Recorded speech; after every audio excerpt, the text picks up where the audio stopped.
My background is education, so I taught for 18 years, and I went back and did a doctorate in curriculum many years ago. And at the time I became aware of this battle of ideas, as John Howard calls it. And as some of you would know, I always mention when I grew up in Broadmeadows in Melbourne, Dad was a communist, and he worked at the Newport rail stations, the workshops in Melbourne, which was a communist cell back in the day. So Dad was a good communist, if they exist, and I was a member of the Eureka Youth Movement. Does anybody know who the Eureka Youth Movement is or was? Oh, one person. Old enough or smart enough? But the Eureka Youth Movement was the Young Communist Party. And thank goodness Mum was a good Catholic.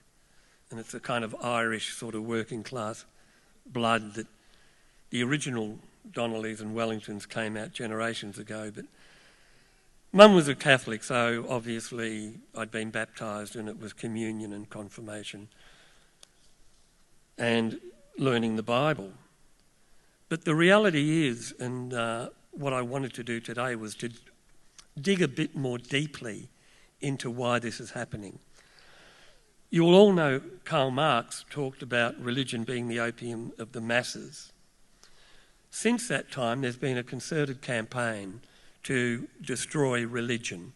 And it's obvious to anybody who knows history or who can see what's happening around the world or in society more generally, whether it's New Zealand or Australia.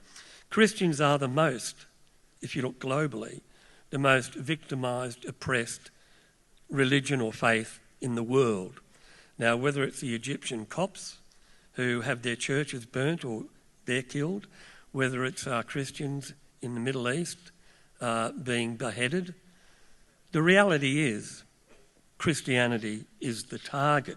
Join Bible-believing, church-going Christians who are redeeming the culture from as far west as Perth and as far east as New Zealand at the 8th Annual Church and State Australian Summit in Brisbane on 7th to 8th of March 2025.